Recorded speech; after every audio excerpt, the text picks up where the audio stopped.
Të nderuar dhe të respektuar vëllezër besimtar. Me të vërtet, Kurani famëlart është libër i madh.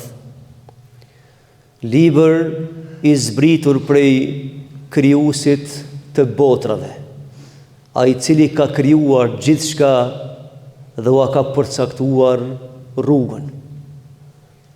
Kurani është udhërëfyes dhe frymëzim për të gjithë ata të cilët dëshirojnë me njoft botën në përmasat reale që i ka. Kurani është libri vetëm i cili përmes leximit të tij, studimit të tij, njihet e vërteta për Zotin e Madhreshëm, për melajket, për jetën e kësaj bote dhe për botën tjetër. Pra gjithçka që ka kriju Zoti i Madhreshëm njihet përmes librit të shenjtë Kuranit famëlar. Të nderuar dhe të respektuar vëllezër besimtar, në përmbyllje të temës Kurani, vlera dhe mesazhet e tij, sot me lejen e Zotit të Madhreshëm dëshiroj me përmend një 2-3 çështje, edhe pse Kurani ja vlen që të flasmi për te gjatë tërë vitit, mirë po për shkak se duhet të shëtitemi në për tema të ndryshme, detyrohem që sot me përfundu këtë temë me 2-3 mesazhe që mendoj se janë të rëndësishme. Të dashur vëllezër, Kurani është libër gjithëpërfshirës. Kurani është përgjigjja për pyetjet më kruciale të mundshme dhe dilemat me cilat mund të ballafaqohet njerëzimi në jetën e kësaj bote. Për temat më të rënda të mundshme, për dijen e nivelit më të lartë të mundshëm, nuk ka mundësi të gjesh përgjigje ndryshe vetëm përmes librit të shenjtë Kuranit famëlar. Të dashur vëllezër, për shkak edhe të kohës, po i përmendi sot 2 ajete që flasin në dimensione të ndryshme për Kuranin. E para, pejgamberi sallallahu alaihi wasallam, sa ishte gjallë në jetën e kësaj bote, i zbriti një ajet në Kuran që Zoti ja shpjegoi me një farforme, ja qiti në shesh pejgamberit brengën që kishte pejgamberi. Çfarë brengë kishte pejgamberi? E kishte shqetësimin se njerëzit do të distancohen prej këtij libri dhe do të gjejnë rrugë të ndryshme dhe do të fundosen. Dhe thot Zoti i Madhreshëm Kur'an, "Wa qala ar-rasulu ya rabbi inna qaumi ittakhadhu hadha al-Qur'ana mahjura." Dhe thot pejgamberi sa o Zoti i Madhreshëm, popullin e përgjithësi njerëzimi, ta sikurse e kanë lënë këtë Kur'an mbrapa shpine, që nuk kupton se nuk po e studiojnë sa duhet, nuk po e lexojnë sa duhet dhe nuk po e vënë në shërbim sa i duhet ky Kur'an njerëzimit. Dhe përballë këtij ajeti të dashur vëllezër, që tash sa interesant, ky Kur'an i ka zbrit botës njerëzore, atyre që kanë logjik njerëzve. Dhe përballë kësaj kategorie, që është njeriu në këtë rast, Zoti i Madhreshëm e zbret një ajet tjetër në Kur'an dhe i shpjegon njerëzve çka kishte ndodhur sikurse Kurani i Kerimit i kishte zbrit në botës tjetër. Allahu thot në Kur'an, "Law anzalna hadha al-Qur'ana ala jabalin", thot mja pas zbrit këtë Kur'an kodrave, do t'i kishe pa kodrat të shkapërdhura për frikës së Allahut azza wa jall. Dhe këto janë thot shembuj që ja kemi dhënë atyre që meditojnë dhe regjikojnë.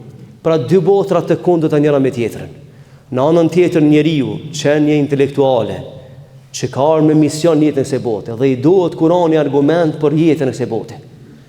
Dhe shembulli tjetër përballë njeriu, kodrat, detrat, oqeanet, ku e di çka, të cilët sikurse ta kishin kuptuar logjikisht Kurani i Kerimin, do t'i tin shkapërderdh prej madhështisë së Kuranit famëlar. Do t'ishin shkrinj për shkak të madhështisë që ka ky libër. Por njeriu të dashur vëllezër, shpesh herë është interesant se troket në dyrë të gabuar të jetës. E pastaj duhet shekuj me përmirësu gabimin, ndërsa ka qenë fare leje që të kthehen në Kur'an dhe të merr përgjigje për gjithçka që i duhet në jetën e kësaj bote. Pra të dashur vëllezër, ne që kemi besu këtij libri, ne nuk mund të afrohemi në ryshet e Zotit vetëm përmes tij. Ne s'mund ta kuptojmë misionin tonë këtë dunja vetëm përmes Kuranit Kerimit. Ne s'mund të lëmë gjurmë në trajektorën e jetës ndryshe vetëm duke u mbështetur në këtë libër dhe duke marrë këtë libër për argument dhe frymëzues për betejat e jetës deri në ditën kur shkojmë te Zoti i Madhërisëm. Vëllezër të dashur, për motiv po i përmend 2 raste në formë të mbylljes. Në kaluarën në shtëpitë e muslimanëve ka qenë tradit nëse në shtëpi ka pas hafiz të Kuranit Kerimit, qoftë vajzë apo djalë, e kanë lanë një lule të dera edhe kanë kallë një lampë. Mi tregu njerëzve që ka të vini kësaj shtëpie për rrethi kujdes, se tu ka njerëz që kanë mësu Kuranin Kerimin për mendj dhe e mbajnë këtë ndër në dunjat. Dhe njerëzit kanë pas respekt, sepse është ditë që në atë shtëpi po lexohet dhe po studiohet libri i Allahut Azza wa Jall. Po lexohet dhe po studiohet libri i Allahut Azza wa Jall, se ky din, ky mahet vetëm përmes këtij libri. Dhe mahet përmes dietarëve. Dini i Allahut Azza wa Jall, kjo fe që ne i takojmë, do triumfon deri në ditë gjykimi, por kjo do triumfon përmes atyre që e studiojnë dhe analizojnë dhe mësojnë Kuranin familjar. Pra në shej respekti se këtu lexohet Kurani i Kerimi dhe këtu në mramje familja lexon, këshillohet me Kuran, e kanë lënë një llampë të dera edhe një lule me tregu se kujdes ka të bëni për rrethë sepse këtu lexohet Kurani familjar dhe këtu ka respekt për librin e Allahut xhallahu ala. E sot me në kohën tonë bashkëore të dashur vëllezër e zavendësuam këtë ambient familjar me gjëra të këqija. I zavendësuam librat me misione degeneruese. E prishëm ambientin familjar me prallë dhe prallagji të devijuar të njerëzve në jetën e botë. Në vend se që në mbrëmje si prind të ulmi edhe të paktën 2-3 faqe për Kurani i Kerimit të lexojnë me familje. Ta japmi një argument fuqishëm familjes, sepse Kurani është infuzioni më i madh që mund me akceptu logjika njerëzore.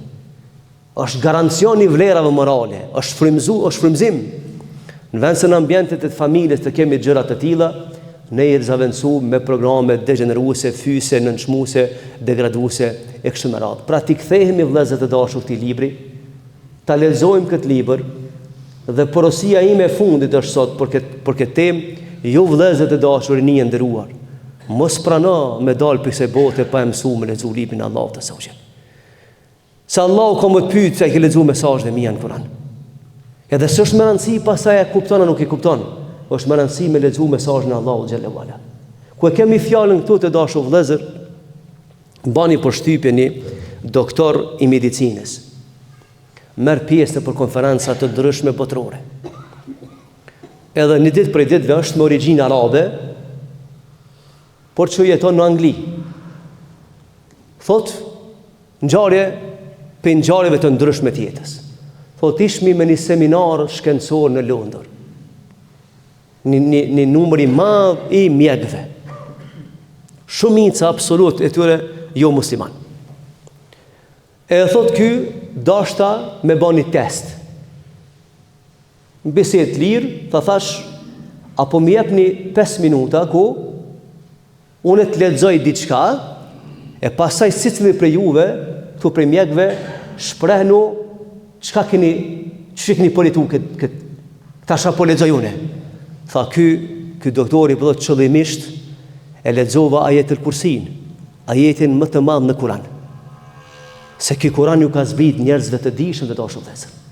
Janë mbi 400 ajete në Kur'an që Allahu ka thonë këto ajete marrin vesh njerëz të mëshëm.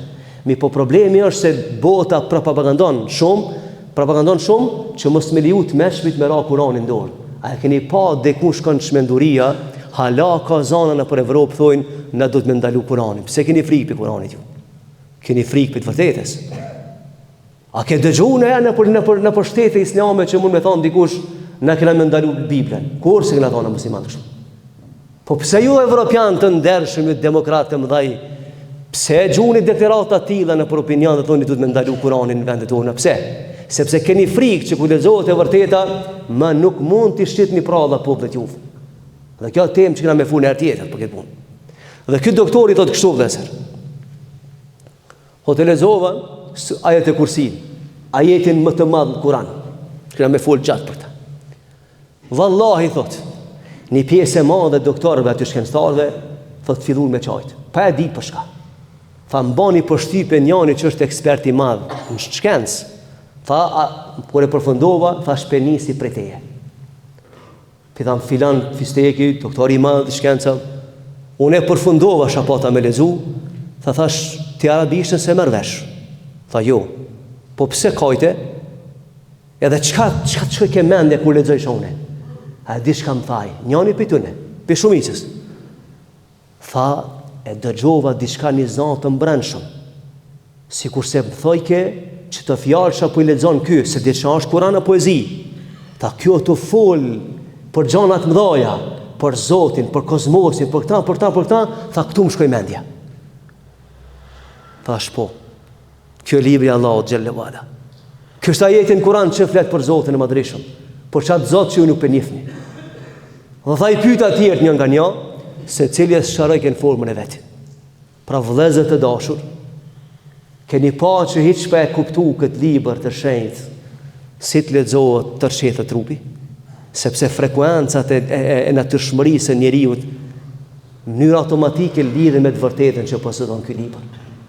Kjo qetësues i zemrave dhe orientues i njerëzimit në rrugën e drejtë, derisa do Zoti i Madhreshëm që në ditë njerëz ta kuptojnë të vërtetën dhe ta lexojnë të vërtetën. Vëllezër të dashur, dhe po e mbylli një prej shkencëtarëve më të mëdhenj francez.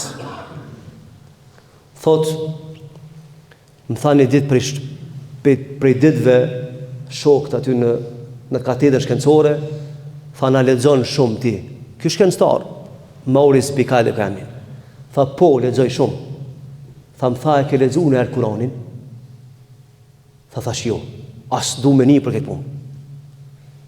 Në rregull, tha më bindi me lexu. Ajetin e parë, surën e parë që lexova, vesh një rresht.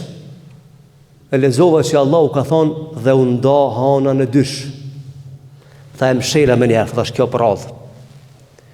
Mas 20 vjetë studim e mora vesh që për një me hana është ndane. Edhe mbra në mend që kam lexu këtë shkrim dikun. Dhe ju ktheva e gjeta në librin e Allahut azza wa jall një të vërtetë që më kanë mohu të tjerë. Dhe sot asaj dite ai shkruan për Islamin dhe flet për Islamin. Vëllezër, betejë më e madhe është më ta heqet Kur'an pe dorë. Se nëse ta heqin Kur'anin pe dorë, kanë më ta heq dritën me cilën kimë rrugtuar këtë dunjë. Dhe kanë më ta heq dritën me cilën kimë shkuar në botën e përjetshme. Andaj rini e dashur, kujdes. Ktheuni rrënjeve të dijes.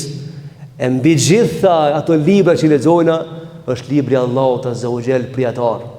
Dhe ne do të konsultohemi për të për çështje të jetës të përditshme edhe për çështjet e ahiretit deri shkojmë te Zoti i Madhreshëm. Tu pe përfundoj për shkak të kohës, walhamdulillahi rabbil alamin. Al-Fatiha.